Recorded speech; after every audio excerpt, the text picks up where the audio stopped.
أعوذ بالله من الشيطان الرجيم.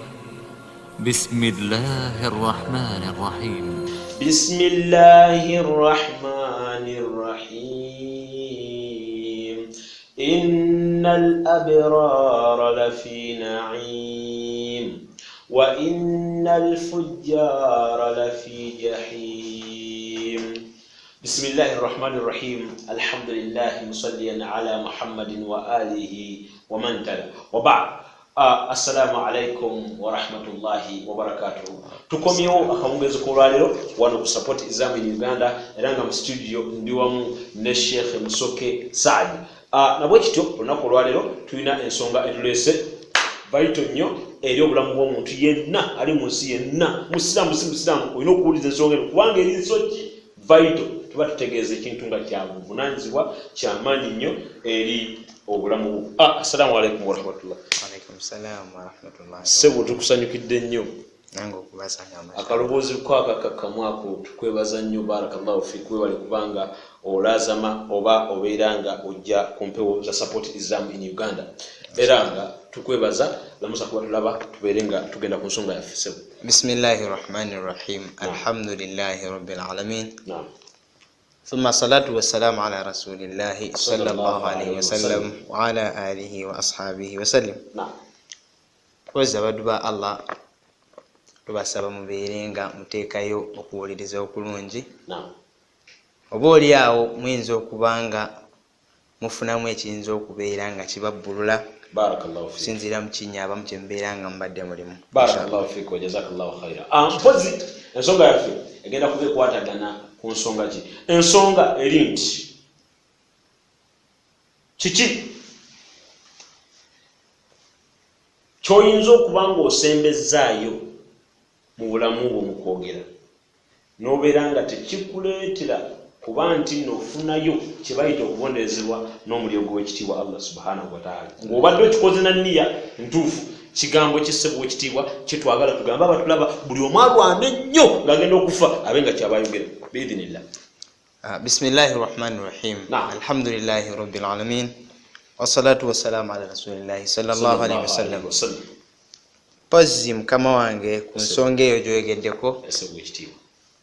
Anabi sallallahu alaihi wasallam ategeeza n'atugamba nti man kana akhiru kalamihi la ilaha illa Allah dakhala aljanna. Omuntu singa abanga asembeeza ekigambo ku lulimi lwe mu bigambo bye la ilaha illa Allah aba agenda kubanga ayingira ejjana. Aba afunye passport erimu visa emutwala mu jjana. Ekigambo la ilaha illa Allah Muhammadur Rasulullah kitegeeza kisebwa ekitiibwa. Ekigambo ekyo la ilaha illa Allah Muhammadur Rasulullah kikutulwamu emirundi ebiri. Ng'ekitundu ekisooka kigamba nti la ilaha, ekyokubiri ekigamba nti illa Allah, nogattako Muhammadur Rasulullah. Nga la ilaha kitegeeza nti teri kisinzibwa, teri asinzibwa yenna yeetaagisa kubeera nga asinzibwa. La ilaha obanga okomyawo kitegeeza tewali asaanidde kusinzibwa illa. Ekigambo la ilaha teriiwo asaanidde kusinzibwa. Bw'okomaawo ky'oba otegeezeza. Kati n'oleeta istithna n'ogamba nti illa Allah, n'oyawula mu byonna ebisinzibwa kuba ebisinzibwa bingi.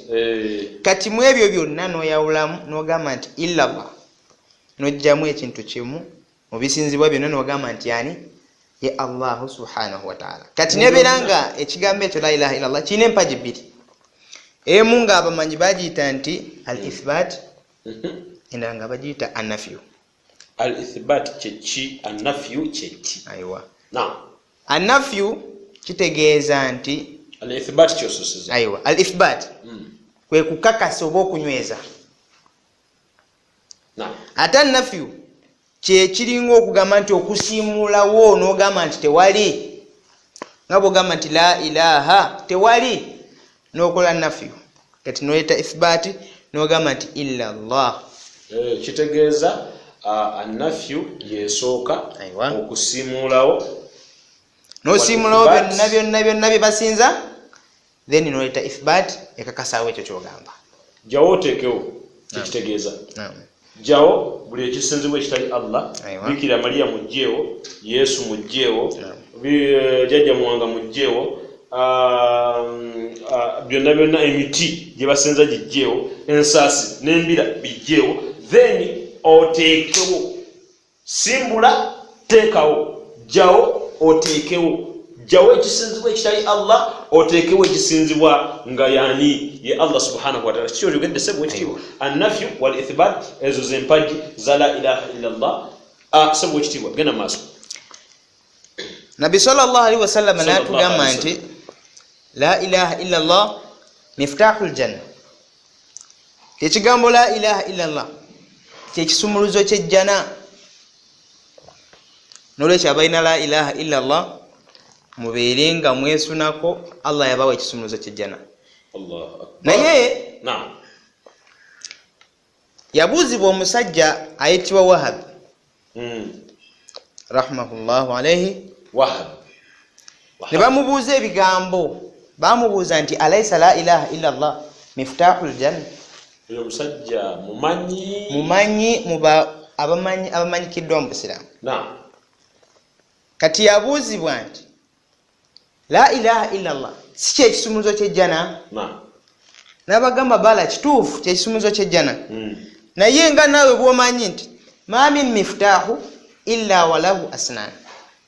Teri kisumuluzo mbisumuluzo byonna okujjawo nga kirina amannyo. Nga naye bw'olaba ekisumuluzo ekiggulo mu nju ewo kiriko amannyo gaakyo. N'abaana abalina emmotokera bakimanyi.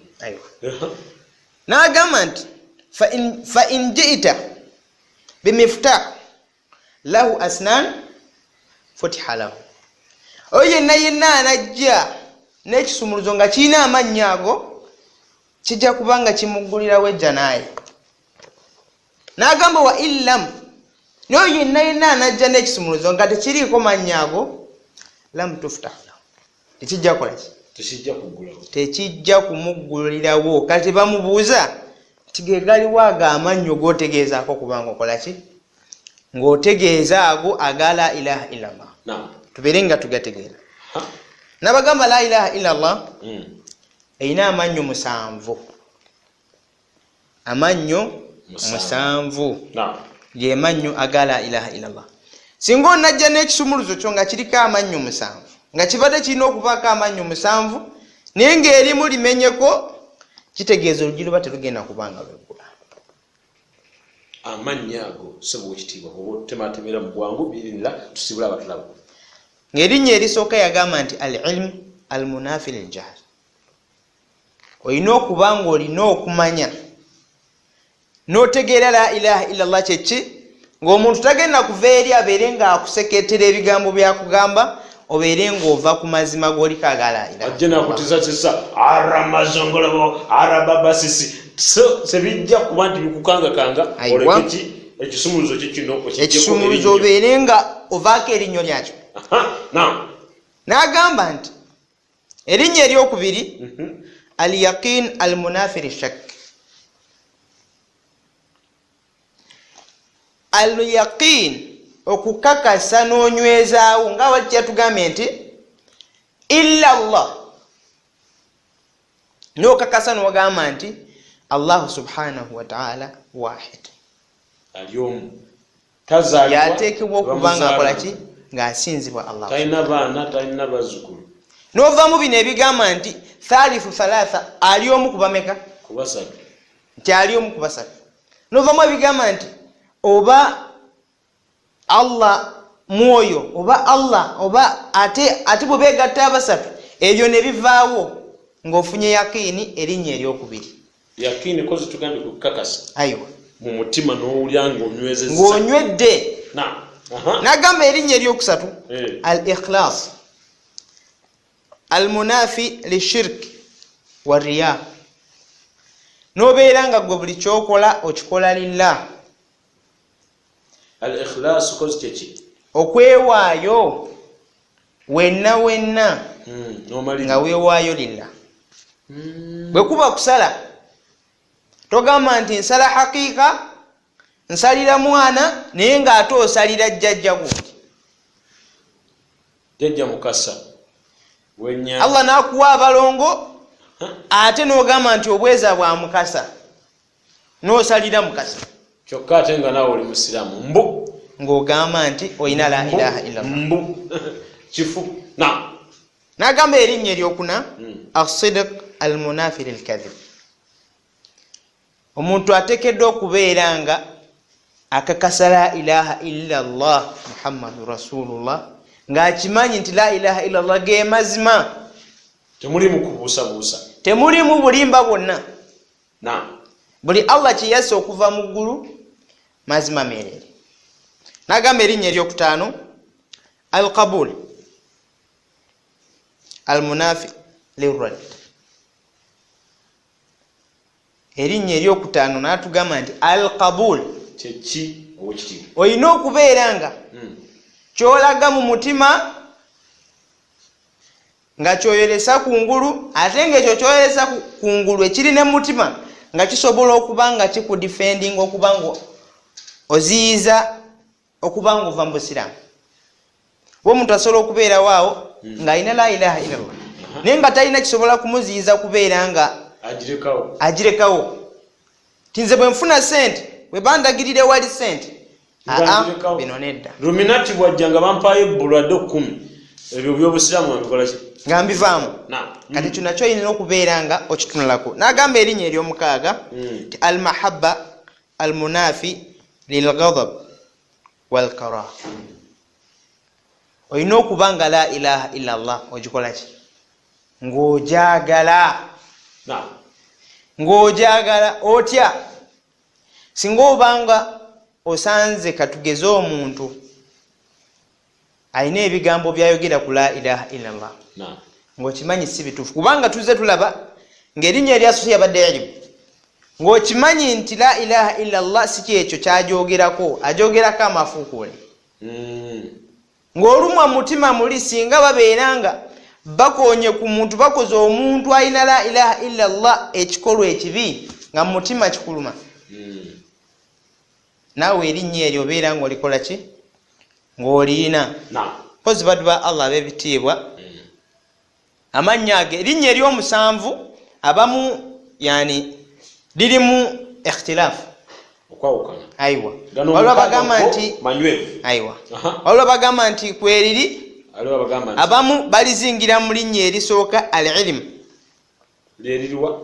nga abamu bagenda ne bakibeera nga bayongera okiwadhaha abagamba nti gali mukaaga aiwa nga bagamba nti al-ilm al-munafi lil-jahl nafiyan wa ithbatan al-munafi lil-jahl naye nga bwobanga ogenda okubanga okikola ki ng'okinyonnyola byonna byonna nga kiba biyingira mu linnya eryo erisooka eryaki erya irimu ery'okumanya pozi baddu ba Allah b'ebitiibwa saba Allah subhanahu wa ta'ala abeere nga atukumire ku ddiini eno obusiraamu tubeere nga tugenda okubanga tudde eri Allah subhanahu wa ta'ala nga tulina ebisumuluzo byaffe ebigenda okuba nga bitugulirawo ejjana zaffe nga birina amannyo gaabyo naye bw'obanga onajja n'ogeza n'ojja n'ekisumuluzo mu maaso ga Allah nga kiriko erinnya eribulako baddu ba Allah kiyinza okugaana okuba nga kiggulawo mpozi baddu ba Allah beebaza okubeera nga muwagira puroguramu eno tusaba Allah subhanahu wa ta'ala buli omu amusasule ekyo ekisinga okuba ekirungi gyali.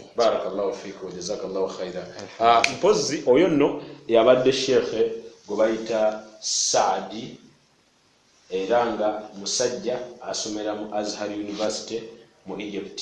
Barakallahu fiikum. Mukumire ku support Islam in Uganda, YouTube, Twitter, Instagram wonna ojja kubanga otusangayo, mpozi ne ku Facebook wonna ojja kubanga otusangayo. وبارك الله فيكم والسلام عليكم ورحمة الله وبركاته. يا من أجبت دعاء نوح فانتصر وحملته في فلكك المشحون يا من أحال النار حول خليل